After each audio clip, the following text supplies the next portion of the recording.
the Go Hunt Life Show, hosted by Todd Nevins. This is Todd Nevins, and I interview people that had seemingly normal lives and careers going, but they pulled the ripcord to epically reinvent themselves in order to pursue a life full of purpose and passion.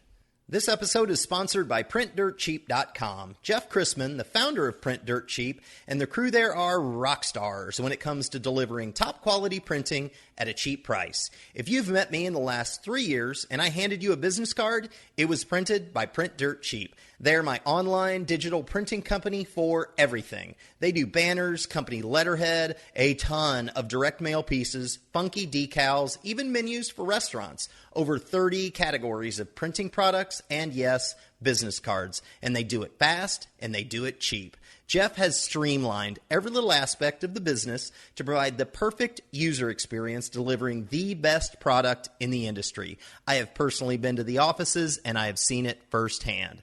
But see for yourself. Go to PrintDirtCheap.com and use promo code GoHuntLife and get $10 off of your order. Or if you want to get a sample of their work, click on Sample Pack, and they'll mail you one out for free.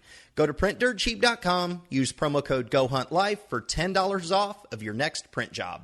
This episode is also sponsored by one of my companies, Click Placement. We are a pay-per-click marketing agency specializing in PPC badassery. We have literally helped hundreds of companies over the last decade drive engagement through paid search advertising using Google AdWords and Bing Ads, LinkedIn, and of course, Facebook. We work with startups, established businesses, and nonprofits to customize campaigns to drive sales or leads, build brand awareness, sell products, or generate mobile app downloads. Hit us up at clickplacement.com or on Facebook, Twitter, and LinkedIn to start a conversation. A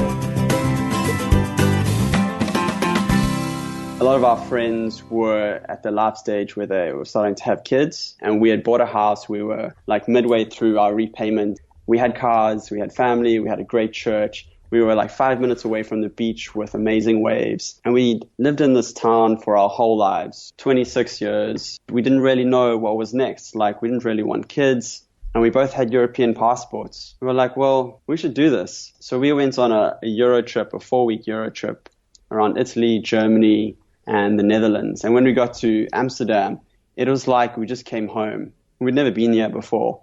We fell in love with this place. After a few months of my wife teaching at her school a bit more, she finally got sick and tired of that and said, hey, let's go. And I was like, cool, we are in. Let's go. Like, come sell our house. As soon as our house was sold, we flew over here, stayed in a friend's kitchen living area for 2 weeks before we found ourselves a flat. That was it. That was Rich Armstrong. Him and his wife were living in South Africa, living a normal corporate life with a house and a mortgage, when they decided to sell everything they owned and move abroad to Amsterdam. And Rich turned to Skillshare. Skillshare has been brought up multiple times. It's a way for anyone to learn anything online and also teach anything online that they may be passionate about. Rich is passionate about web development, and he's got a lot of experience in it. So he turned to Skillshare and started creating online courses that he published to that website. And then people wanting to learn the specific areas of web development that he was teaching would go on there and take those courses, and Rich gets paid for it. So Skillshare has been brought up multiple times in previous podcast conversations, as well as Udemy and Fiverr and a number of others. And I was really curious to know the ins and outs of what does it take to teach courses on Skillshare? What's the process? How many courses do I need to put up there? How specific or general can they be? And then how much can I make? I was just curious, wanted to share something that if somebody's curious to start something on the side, a little side hustle business for a little bit of extra cash, or wanting to completely get out of their full-time gig and do something on their own, Skillshare seems to be an avenue or a path that a number of different people are taking. So we get into the weeds a little bit as far as web development stuff, but I tried to direct it in more of the general terms that I understood in regards to, what's it take to make money on Skillshare. So there you go. And if you want to support the show, go to patreon.com/GoHuntLife. And for as little as $1,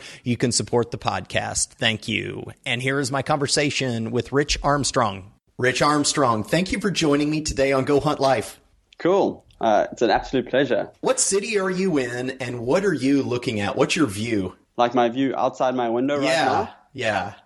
Well, I'm in Amsterdam, this amazing city with canals all around. And my view right now is of some guy's dog in the window across the street in this amazing suburb or part of the city called De Pipe, which is the pipe in English. It's a really vibrant part of Amsterdam, and we live in a really quiet street of a vibrant part of the city. So just down the road, there are cafes, bars, shops, really busy roads, a park just down the road, canals left, right, and behind us. So I feel really central and beautiful old street. It's amazing. How long have you lived there? We've lived here just over a year now. We moved from South Africa in March last year. We packed up our bags. We sold absolutely everything. So we had cars, we had a house, we had a bunch of possessions that we've brought with us from our families. And we just sold everything and came to Amsterdam. Man, I can't wait to jump into this. All right. How old are you? Are you married? Do you have kids? Okay, so I'm 29. I'm married. We've been married for 8 years. I think our 8th anniversary was a week ago on Tuesday. Yeah. You should get that right. We need to know that. Yeah. So okay. Last week Tuesday, 8th anniversary. Cool. And we don't have any kids yet. So yeah, that's me pretty much. And what is your profession? Oh, this is a really hard question. I don't think I really have a profession. I teach online classes. That's kind of what I do. And then I'm a graphic designer. I've taught myself how to code. I make apps. I design apps. I do logo design. And my wife is a graphic designer. And we sort of kind of do all that kind of stuff to make products, whether they be classes or websites or applications for different businesses. So I'm not quite sure what that's actually called. Maybe a product designer. All right. Okay. Yeah. Our paths crossed because I reached out to Skillshare a number of weeks ago when I was writing an article about ways for people to live anywhere and still afford to do that and work online. And I was asking them specifically, I gave them a range, I believe, like what could someone working full-time on Skillshare expect to earn? I believe they came back 50, 60, 70,000 a year, but certainly a heck of a lot goes into that. That's a broad range and certainly dependent upon how much work the person goes into it. So I'm really anxious to talk to you to learn about, okay, what if somebody that just wants to do a side business, a side hustle, doing something that they love, teaching something that they love, all the way to somebody that wants to just completely quit their job and do this full time, or like what you guys did, completely quit their jobs and sell everything and live location independent. So you mentioned that a year ago, you guys were living down in South Africa. Bring me up to what was going on in your lives. You said you owned a bunch of stuff. Like, what was a normal week like for you two? Well, I'd started working remotely in South Africa, worked for a local company there, a startup making apps. And a lot of our friends were at the life stage where they were starting to have kids. And we had bought a house. We were like midway through our repayments after 2 years, and it was a 20-year bond or mortgage. We had cars, we had family, we had a great church. We were like 5 minutes away from the beach with amazing waves. And we lived in this town for our whole lives, so 26 years. And we didn't really know what was next. Like, we didn't really want kids. And we both had European passports. So we were like, well, we should do this. Everybody's telling us we should at least go try 2 years in a different country. How about it? So we went on a Euro trip, a 4-week Euro trip around Italy, Germany, and the Netherlands. And when we got to Amsterdam, it was like we just came home. We'd never been here before, and we fell in love with this place. So after a few months of my wife teaching at her school a bit more, she finally got sick and tired of that and said, hey, let's go. And I was like, cool. We are in. Let's go. I'm making you sign on like a dotted line. This is it. You can't back out now. Let's contact the estate agents. So I phoned a few estate agents up and said, let's go. Like, come sell our house. And as soon as our house was sold, we flew over here, stayed in a friend's kitchen living area for 2 weeks before we found ourselves a flat. and that was it. So you said something earlier that is not as common in the United States. You said everybody was telling you to do it, to live in another country for a couple of years. So that's actually not common. My wife and I have done it, though. We've lived in Mexico for 5 years. So everyone in your family, your friends, everyone was saying, yeah, man, sell everything. You're doing the right thing. Don't worry about these kids having kids. Like, get out of here. That's the vibe that you had from people around you. Yeah, I think from about, 70 to 80% of our friends and family were like, go. Like, we'll miss you, but you should definitely go, even if it is just for 2 years. And if you hate it, that's okay. At least you've tried it.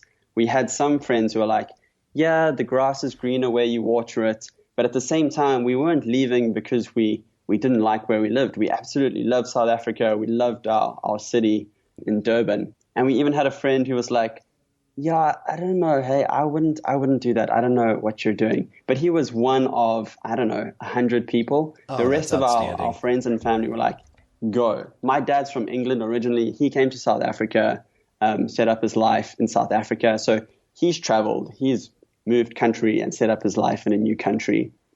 So he was a big inspiration for me. It's like, you need to go. Please go. And my wife's family were like, you should go, but we'll miss you a lot. We'll miss you. How hard is it to get home? Like, how long is the flight? How many flights do you have to take to get home? Basically, we would fly from here to like Dubai, and then from Dubai to Durban. So 2 flights really.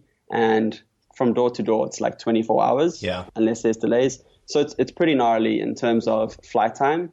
And that's one of the main reasons why we moved here, was because if we wanted to fly to just say Paris or Amsterdam, it would take 24 hours from door to door. And you'd get tired. And every time you got back after holiday, you'd feel like you need another holiday just to recoup from the travel time. Whereas now we can hop on a train, we can hop on a flight. It takes us 1, 2, 3 hours max to fly around or travel around Europe. It's amazing. All right. So you had to sell everything. You had a house. You had, I'm assuming, 2 cars and furniture and all kinds of stuff. So much stuff. It was ridiculous. How'd you get rid of it? Oh, man. It was probably not the best way, but we had a garage sale, a yard sale. People took stuff. We sold on a thing called Gumtree, which is, I think it's like eBay. And we're just like, cool. Everything goes. Eventually, we had to just give stuff away. We had a few bad experiences with an auction company just because we had to get rid of everything. And so at the end, we were just giving things away. We didn't have time. We didn't have space. We had nowhere to store it. Our house sold pretty quickly. And so we just gave everything away, basically. And the rest of the money we tried to bring to Amsterdam, but the exchange rate was terrible. Okay. I think it was like 18 Rand to a euro. And about a month ago, it went back down to 12 Rand a euro. And that's now back on the rise. All right. But yeah, it was a great experience, very liberating to sell everything, to get rid of everything. We literally came here with 2 bags each, under 30 kilograms, which is less than some people travel with for like a week. What you have just explained almost mirrors our experience in Dallas, Texas, when we were leaving our house earlier than we expected. It was eBay. It was Craigslist, which is just unload it for next to nothing. Garage sale for sure. Giving it away to friends. We had a terrible experience with an estate sale company. Like the whole thing. Mm-hmm. We've gone through it. All right. So you get on the plane with your 2 bags of very few clothes and possessions, and you land in Amsterdam. What was set up for you already? You mentioned you already had friends there. Did you already have an apartment set up? No, so we contacted a bunch of estate agents. We had one lady come back to us and say, there's a few apartments I can show you in your first week there. We have one pretty good friend in Amsterdam and a few other acquaintances. So we stayed in his apartment, on a sleeper couch in his kitchen living room, which was really cool. I don't know how other people would do it. I assume they would stay in Airbnb or a hotel. So that was fantastic. And we paid the estate agent to find us a house. And apparently if you don't do that, it would take quite a while, or you'd end up paying a lot or not getting something really good. So we just happened upon a great apartment. But in terms of like job-wise, it was a bit sketchy. Like I told my current employer at the time, like, look, I'm going and I need to earn euros. So you can't afford to pay me euros if you're going to be in South Africa. Like, I'm going. Goodbye. And I gave him a fair amount of warning. And about a month before, he was like, no, we want to keep you. So I was like, well, this is how much money I need to earn. And he's like, okay, that's too much. And I was like, yeah, I know that. So he said, well, how about you just work half-time, which really suited me well. And then I had a couple of job interviews in Amsterdam. And in my first week, some of them I didn't get, some of them I got offered jobs. And I was just like, no, let's try and not do that. There's a great tech industry here. There's a lot of startups. There's a lot of big tech companies. I will get a job if all else fails. But let's teach classes. Let's become an entrepreneur. Let's start our own studio. My wife wanted to do more graphic design. She wanted to work with me. So I started to teach her. We started to work on client projects together. I turned down all the job offers and I started making more classes on Skillshare. And then we have one major client in Durban still, and then clients in London. And we don't actually have any clients in the Netherlands, which is quite strange. So I guess from the perspective of living anywhere and working, it's totally possible. We went to London for 2 weeks. We got back on Monday and I worked there. So we could work wherever we want. And we're really just using Amsterdam's infrastructure and living in their parks and boating on their canals. It's fantastic. All right. So paint the picture for me as far as building that. You had mentioned that your wife quit her job and your company, it didn't materialize. You turned down a couple of offers. Like, what income did you have 1 year ago? And did you have any Skillshare income 1 year ago? So 1 year ago on Skillshare, I think I'd been teaching Skillshare classes for about a year. 1 year. All right. Yeah. Okay, so you had built that up. Well, before you pulled the ripcord, you had built up some momentum on Skillshare for a year. Yeah, and it wasn't a lot of momentum. It was very much almost like a hobby or what do they call it now? Like a side hustle. Side hustle. There, that's the word. Side hustle.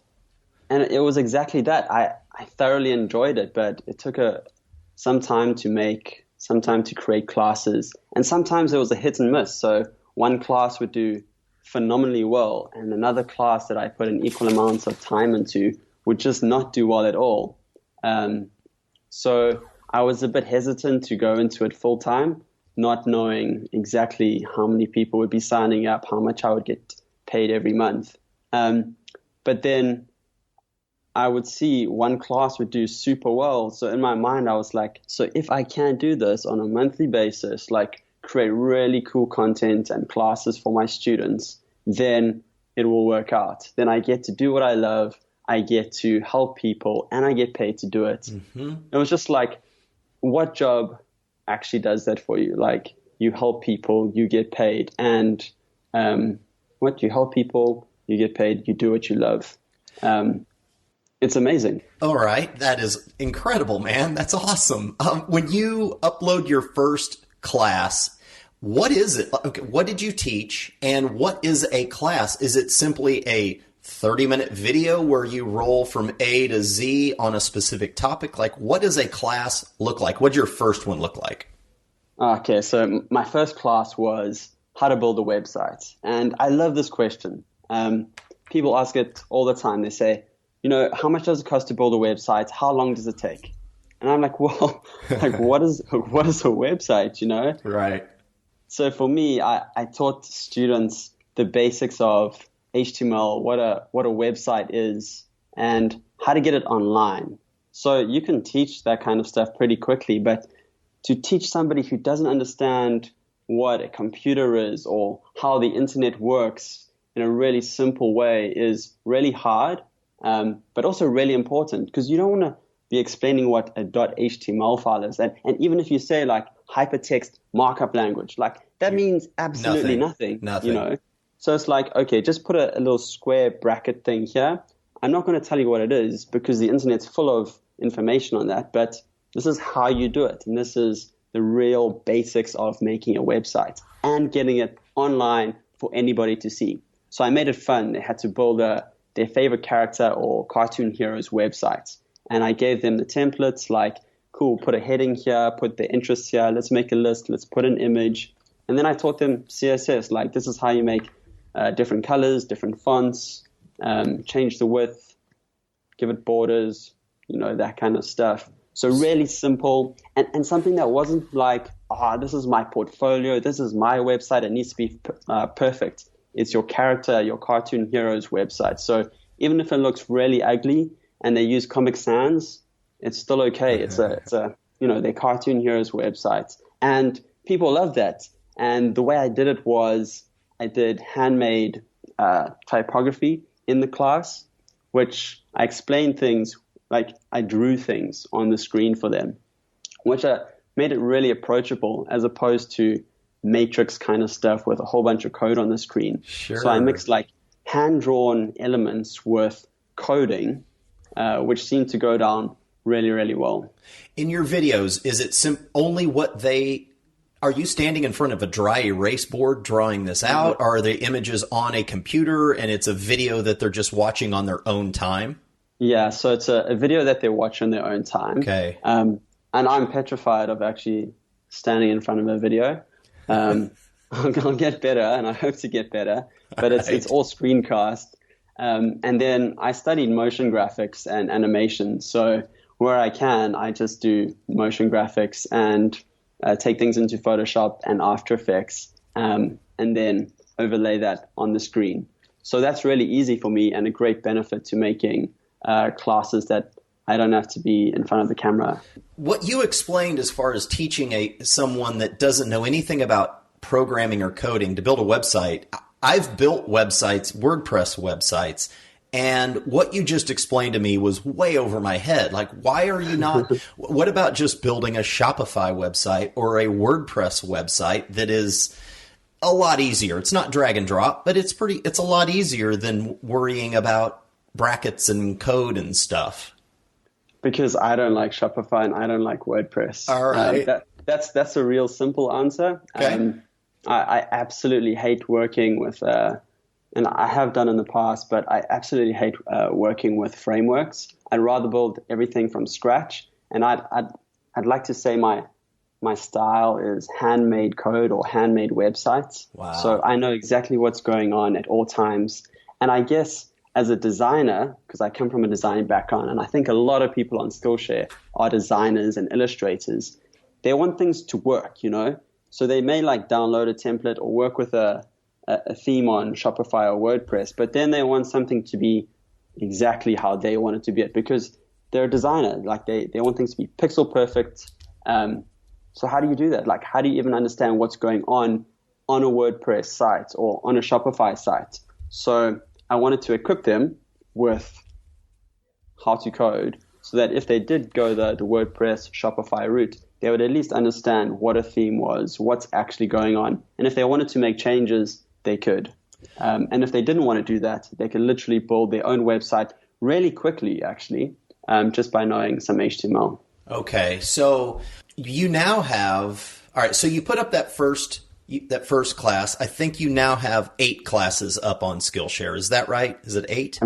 I've got 12 now. 12, okay. Why did you choose Skillshare over Udemy or some of the other websites where you can teach online? I think the main reason was that because I was a Skillshare member already, and the costing model or the payment model was really good. So you pay $100 for a year and you can take as many classes as you like. Whereas Udemy and a couple of the other platforms, you have to pay per class.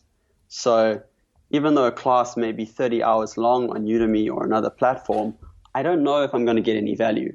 And if I don't get any value, then I would have paid for it and then I would have to bail on it, Sure. which I don't like doing. So on Skillshare, if I don't like something or I'm bored, I can speed it up or I can just stop and watch something else. And there's a range of topics. So I've watched classes on like how to make pixel art, how to prepare a chicken, how to make coffee, which I would never take a Udemy class on how to make coffee or how to make chicken, you know? It's that diverse. It's crazy diverse. I mean, I don't know if there's a topic that isn't on there, and it may not have a lot of views or may not be that amazingly produced.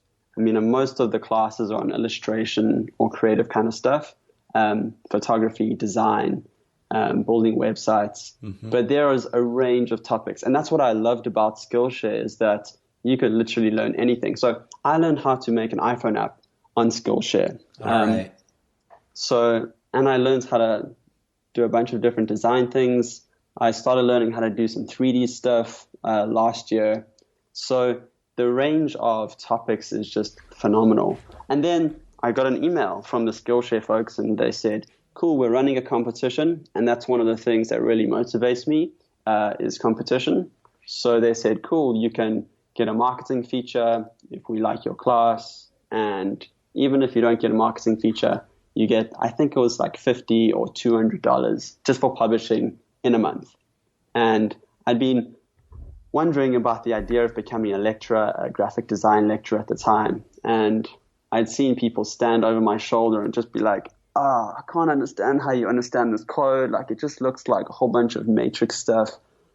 You're amazing. And I was like, no, this is actually really easy. It's almost as clear to me as English is. So I challenged myself, let's do this, let's make a class. And I did it within a month. And then from there, it did really well, which I wasn't expecting. I wasn't expecting it not to do well, but I was pleasantly surprised when a month went by, and I think I had 200 or 500 students. All right, so let's talk about building a business, because what if I want to teach a class on how to launch a podcast? I'm almost 50 episodes in. I went through all these different courses and classes and not courses, but I went through and watched YouTube videos and read blogs and talked to as many people as I could about launching. And I launched. And what if I want to teach other people? If I'm a student, I pay $100 a year and I can watch as many classes as I want. As an instructor and you upload your classes, are you paid a percentage of that 100? Like, how are you paid? And then getting into, you have 8,100 followers. Talk to me about that. And then we'll get into, I want to start teaching people how to launch a podcast. What do I do? So yeah, first thing, how do you get paid? So on Skillshare, it works out that there's a bunch of members that pay $100 a year. So that works out to monthly payments. So Skillshare gets a bunch of money every year. They then split it, I think it's 50-50, or maybe it's 70 for Skillshare and 30% for their teachers. And then of that 30%, you get a portion. And the portion works out to the amount of minutes divided by the total amount of minutes watched. So just say 100 minutes are watched on Skillshare by students in a given month. And let's just say that the Skillshare students watch 10 minutes of mine. So I would get 10% of the 30% that the teachers get paid. All so right. I think it's really good, just because there's a bunch of different teachers on there who teach a range of topics. There's people like Seth Godin. There's famous designers like Aaron Draplin. So guys are attracted by these big names, and then they're signed up, and then they go looking for other classes, or they see what's popular. And sometimes there's obscure things that they look for, and other times there's really popular classes that they stumble upon or they're recommended. And that's where, like, I kind of stand out and I go, cool, I'm not famous on the internet, but I'm a really good teacher and I make fun classes. So Skillshare does a great job of attracting and marketing to students and prospective students, bringing them in. There's a great quality of classes on Skillshare already. And I'm going, thank you very much. Like, I'm making great classes for students that you're attracting, which is fantastic for me. The next thing is, as a somebody wanting to do a podcasting class, maybe you're a great podcaster and you want to create a class.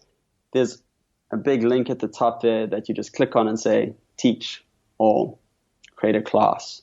And it guides you through the entire process. There are classes on making classes.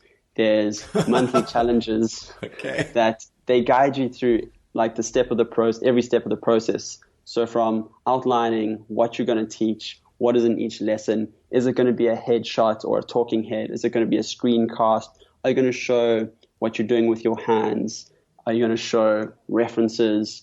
And they have community discussions, and you can ask questions. So it's really helpful. They guide you through the entire process. And at the end of the month, they'll say, cool, these amounts of people get rewards. And if you do really well, they'll even market your class to the Skillshare student base. Are you teaching on Skillshare and then also building your client base over to your design firm? Does that work? Certainly, I would assume that they frown against that, pulling people off of the platform. But are you building simultaneously your Skillshare student base as well as your design company because of Skillshare? I don't think it actually works that way very well. So I tried that, not in terms of anyone becoming my client, but just I thought that, hey, I've got 5,000 students. That means that if I send an email to 5,000 students telling them of something, that like 10% of them might click on it, and that's 500 people. Fantastic. I've got 500 subscribers or 500 people to go try out my app. But I think the students are saturated with emails and reminders and notifications. So that I don't think that works. I think they're there to learn, and you provide great content. And I do get some amazing students who love me as an instructor or as a teacher, and they follow me. And those are like my true fans, which is fantastic. You've got 8,100 followers on Skillshare. That's a bunch. That's a bunch of students. How much work goes into a class after you upload it to Skillshare? Are you done? Or are you there for question and answers? Like, what's your daily responsibility on then managing your students that are taking your classes? It's really small. I think some classes are pretty big. I think some instructors spend maybe half an hour a day on Skillshare. If it's a fairly new class, then I spend a bit more time interacting with students if they have any questions, especially if it's a coding class, because not all environments are the same. The computers are different operating systems. So sometimes I have to jump on and just see why their code isn't working or why they can't open a certain app.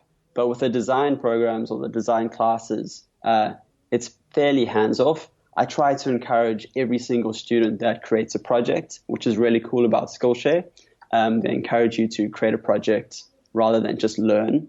So everybody that produces something, creates a project, I comment on it, I give some feedback. If it's amazing, then I share it on Twitter or on Instagram. Got it. And it's really cool. I've had 10-year-olds taking my classes. They're like, amazing. Like, I can do this. Thank you so much, Rich. Like, I'm going to ask my parents for Illustrator for my birthday. And for me, that's like, it's like I almost like start crying. I'm like, I can't believe it. Like, that's unbeatable. If I was 10 years old and I knew how to like design, my life would be, I don't know where it would be. It would just be amazing. And at the same time, there's people that I'm teaching who have a job already, who are they now know how to design websites, and they say that they can provide for their kid. They can send their kid to college or pay for their school fees. And I'm like, no ways. Like, this is just super cool. Wow, that is super cool. You have over 8,100 followers. Does that mean 8,100 people have taken your courses, or what does that mean, and how does that benefit you financially? Okay. So originally, every person that took your class, that clicked the enroll button, would become your follower. Okay. So even if they didn't like your class after 2 minutes, they would forever be your follower unless they clicked an unfollow button. So it basically meant that 8,000 students have taken my classes. So those are unique students. So Some of them may have taken all 12. Some of them may have taken just one. Now what's happened is they don't have an enroll button. If they watch your class for X amount of minutes, they automatically become a student of that class, but they're not your follower until they actually click follow. And I guess this is really cool because it means that when people do follow you, they want more of you rather than just being automatically subscribed to your feed and your updates. And this is really cool because if you create a new class, all of your followers get notified. Hey, Rich has just created a new class. And from there, in your first 2 weeks, I think there's quite a big trending algorithm that sets it up on the Skillshare homepage or at top of the design category, the top of the coding or tech category. So if you get a lot of enrollments and a lot of good reviews and a lot of projects, you rank higher on the trending pages or in certain categories. So if you've got a large following, there's a higher chance of that happening. So if I make a killer class and nobody's following me, I have to work really hard to get people enrolled in my class, sure, which is quite a big thing for your first class. That's probably the hardest part for me, is just getting my Facebook friends just to enroll, just for free, just to help me out. I just needed 25 people just to make it onto the ranks in Skillshare. I get it. Trigger the algorithm so then the paying students come along because they're ranking you higher in results. Okay, that makes sense. All right, so talk to me about you do this and you have a design firm that your wife and I work on. Does your wife also teach on Skillshare? No, she made one class and she was like, no, I don't feel like doing that again. So it's just me. She helps out. Are you making $100,000 a year or $20,000 a year off of Skillshare? Where do the numbers come in, and how much have they trended up the more classes you roll out? Certainly, the more classes, the higher the payments. My highest month in payments was $3,000. Okay. And my average is about 1,000 to 1,500. Is that US, euros? What are we looking at there? Sorry, US dollars. Yeah. US. Thank you. Okay. It's for me, it's not something that I can live on, but at the same time, I don't put all of my energy into creating classes, and I could, but then I don't want it to become I need to create a class because I need money. I think that's the worst way or reason to create a class. And after my first two classes, which were really successful, I was like, whoa, I'm going to be a millionaire, let's just crank out the classes. And the two classes that got cranked out just didn't do well. So I learned my lesson pretty quickly. But I think the key ingredients is make a good class. Whatever you do, whether you're designing, if you're podcasting, make amazing stuff so that if somebody does stumble upon it, they're going to share it. Rather than going, I'll just see if this works, I'll just produce something quickly, make an amazing class. And that's what I did. I spent a month trying to make the best HTML class or website class that I could, and it paid off. 1 month. Okay. What was the biggest mistake that you made in your first two that you put up that were unsuccessful? Just trying to quickly churn out a class rather than doing research, rather than trying to explain things really well. So what I did in my two classes that didn't work well was they were quite boring, and I basically just spoke through a bunch of stuff that I was doing. I didn't teach them anything. And I thought that just putting content on the screen was a class rather than actually teaching them, making it engaging. So people or students, or I don't know, everybody in the world has YouTube videos, Facebook videos, Instagram videos. They're just so used to content, and it's really well crafted. It's really well edited. So if you make a boring video and it's taking 2 hours of their life and they're not really learning that much, it's not going to be successful. They're going to be bored.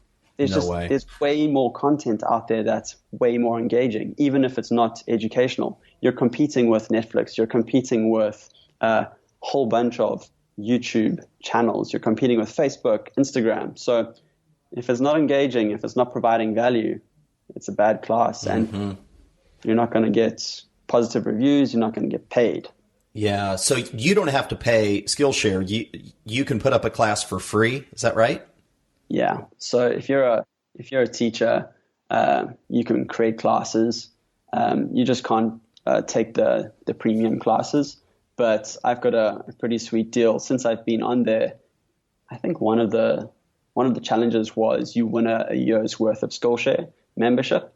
So I think I've had a Skillshare membership for 3 or 4 years, but I've only paid once. Oh, you can take as many classes as you want as well since you're a teacher. I got it. Okay. That helps. Yeah, so that's pretty cool for me. Very cool. All right. So back to, I want to start a class around launching a podcast, around hosting podcasts, around marketing your podcast to your audience, like all of those facets of developing a class around that. What are my first 3 steps that I need to take? You need to plan. You need to say or write down, create a plan of what you're going to be talking about, who you're going to be talking to, where they are, what they may want, what they definitely don't want. So once you've created that plan, you then decide whether you're going to be talking in front of a camera, whether you're going to be drawing things, whether it's a PowerPoint presentation, whether there's really cool animation or motion graphics. And then I would just suggest starting. Just do 1 video or 2 videos. Just mess up as much as you can. And just know that your first take is not your final take. It doesn't work like that. Or from my experience, it doesn't work like that. It's almost like I have to do sometimes an entire class and record it. Like I have to pretend or feel like I'm recording it to know where I should cut things out, where I should speed things up, and to know where I'm being very boring or irrelevant or going down huge rabbit holes. Yeah. And that's where my wife helps a lot. She was a teacher, so she's like, this is boring. I have no idea what you're talking about here. Can we leave this out? Take it out. Yeah. So sometimes we take it out pre-recording. Sometimes we take it out post-recording. Because sometimes, like if you're making a half an hour class and you speak for 10 minutes on some unrelated or irrelevant topic, that's like a quarter of your class on irrelevant stuff. So if you take it out, all of a sudden it becomes way more engaging. And remember that you don't have to tell them absolutely everything in one class. Like you can make a 10-minute class on one area of podcasting, one area of equipment, That's interesting. Okay, so there's no minimum amount of time. What's the average length of your class? I think there's a 10-minute minimum time. Okay. My most successful classes have been between 20 and 30 minutes, which is really short compared to like a Udemy class, which is like 30. Some of them are 30, 60 hours, like their advertising is like change your career, like change your life with this one class. We'll teach you everything there is to know. And I'm just going to teach you a little part of something that I know. Other times it's a 2-hour class, like JavaScript, like HTML and CSS, which is a little bit more intense and there's a few more steps to take. But sometimes people are sitting on a train and they can't code with you. They can't design with you. So they're like, I can't remember 2 hours worth of stuff while sitting on the train. But I can certainly remember a 20-minute class that I watched on high speed, which took me 10 to 15 minutes. So make it short, make it sweet. And then got it. Okay, go ahead. The next thing is create a project. You have to do that on Skillshare. So some people don't really learn that well just by watching. They find it really cool. But like a lot of people on Facebook, they don't remember what they watched 4 weeks ago. But if you say to them, create a project, like let's launch a podcast or take a picture or write something and then post it, as soon as people start to do that, and if it's fun to do, if it's engaging, then your class does well, your students do well, so they're successful and you're successful too. I got it. All right. And I got to note, like Skillshare isn't paying us or sponsoring this or anything. Maybe they should be. I reached out to them and they gave me the Heisman. They didn't respond. So I'm like, whatever. I want to hear about it. No big deal. All right. So 20 to 30 minute video / class, make the students create a project. versus Udemy is, oh, wow, man, 30 to 60 hours. So that's a whole nother level of a commitment. And, all right, so it's all coming together for me. All right, what's the biggest obstacle? You use your wife as an example. She's like, man, that's just not for me. I put up one class and it's just not for me. What's the biggest obstacle that you've had to get over? You're 12 in, and I mean, you hear you talk about it. You're in it. I mean, you have 10-year-olds sending you messages like that. That's just awesome. Like, what's the biggest obstacle that you had to conquer? Rejection and fear of failure. Like with 0 classes, it was easy. It was easier because no one expects you to make a good class. No one's like putting pressure on you.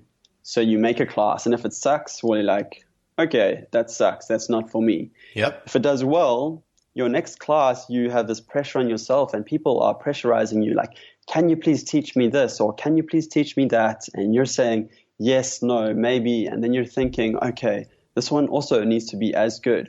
So I would procrastinate sometimes for 3 months before I made another class, just because I was, stressed out about my next class and about like achieving the same level of success. And then at other times, like because of that, I wouldn't speak in public or on a microphone for 3 months. So then I'd start again, and then it just wouldn't be as good. And then I'd get disheartened. But I've realized I just got to go for it, like even if it's every day, a little bit of recording, or once a week I need to make a class, or once a month I need to make a class. Whatever the cadence is, you need to be consistent. And if one class doesn't do so well, like it's not a representation of your skill. Sometimes it's luck. Sometimes your target market isn't on Skillshare.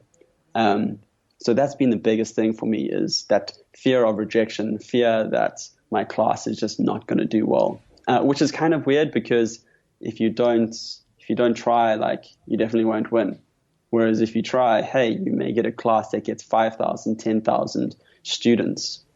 Yeah. All right. So if you do nothing, though, you've gone through a lot of effort, certainly, to create 12 classes. You're making $1,000 to $1,500 a month right now. If you do nothing, that residual income continues without much work on your side. Is that right?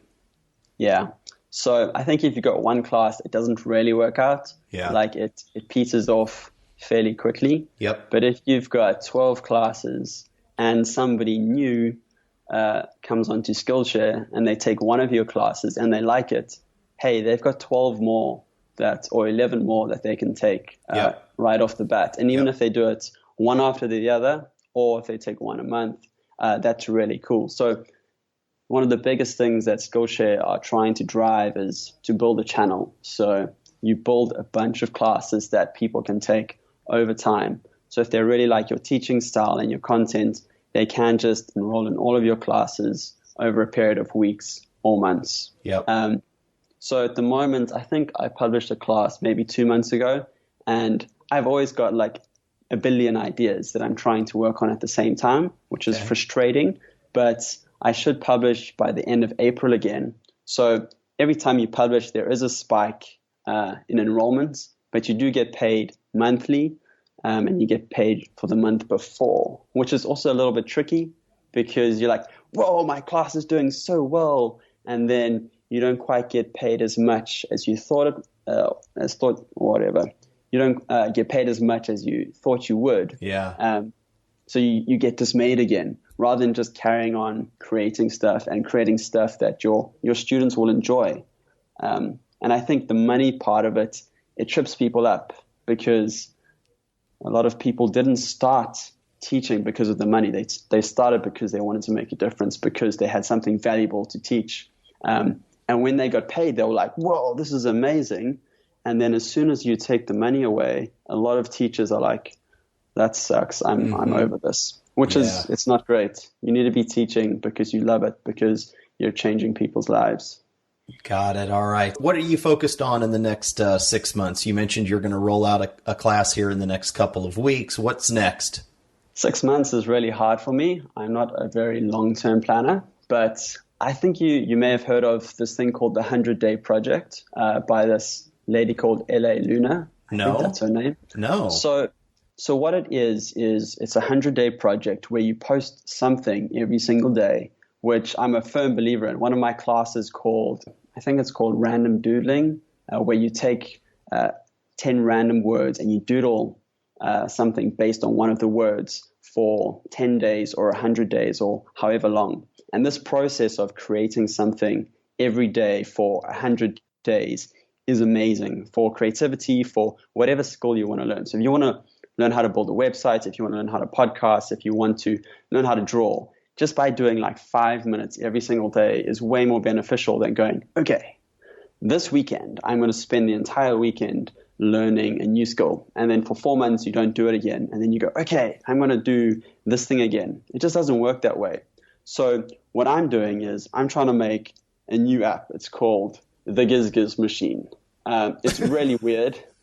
And it's just about this like weird, like optical illusion kind of animated art on your phone. And you have a problem, you have a desire, you want a pony, you want your thumb to stop throbbing, you want to become a millionaire, you just got to giz it. So I'm making this app called the Giz Machine. And you press this button, it flashes, it has a whole bunch of sounds and beeps and whirs, and then ta-da, you've been gizzed. So at the moment, that's my one focus, which is kind of weird. And I just love it because it's fun. There is no financial value. I don't think Facebook or Google will be like, whoa, let's go and invest or let's take over that idea. So I feel like I'm playing in a different realm to the big apps and the big tech companies. Yeah. So that's my maybe 3-month goal over the next 100 days or so. And then during that process, I'd like to, and I've started writing a book called Destroy Today on literally becoming a creative productivity guru, genius, like hack your way to creative success. A book on that's hand-drawn, it's short, maybe like 40, 50 pages max. And I started writing this thing 3 years ago, and I came up with a way to figure out what I should do with my life. Mm-hmm. And the basics is, I don't know. At the end of my life, what would I regret not doing? And moving to Amsterdam was one of them. So I was like, okay, I would regret not moving to Amsterdam if I had to stay in Durban for the rest of my life. Mm-hmm. And I have a bunch of ideas. I have a bunch of things I want to do. And at the top of my list, I just go, what are the things that I would regret not doing the most? And that's pretty much how I do or spend majority of my time. I'm like, okay, this is the thing that I would regret not doing. I want to write a book. Cool. Number 1, I want to create a really fun app. Number 2, I want to go travel. Number 3, and that's what I spend my time on, even though the rest of the things may be really interesting or really fun or pay a lot of money. If they're not on the top 3, they take a back seat. Awesome. All right. You can find Rich at studioarmstrong.com, on LinkedIn at MR, as in Mr. MR Richard Armstrong, and then on Facebook at Studio Armstrong. And if I'm on Skillshare, how do I find you? Just search Richard Armstrong, or do you have a studio name? You just go / Mr. RA, so MRRA. Got it. MRRA on Skillshare. All right. That is all I have for you today. And man, I'm going to go destroy today. I love it. Thank you. Yeah. Have a good one.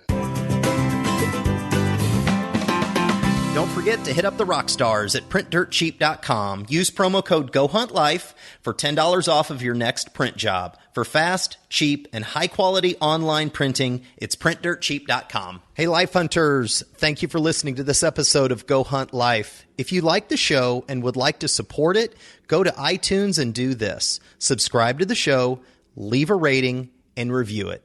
It helps. And thank you.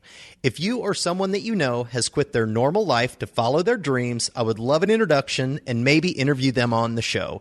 You can find me at GoHuntLife.com and also on Facebook, Twitter, Instagram, and Pinterest at Go Hunt Life.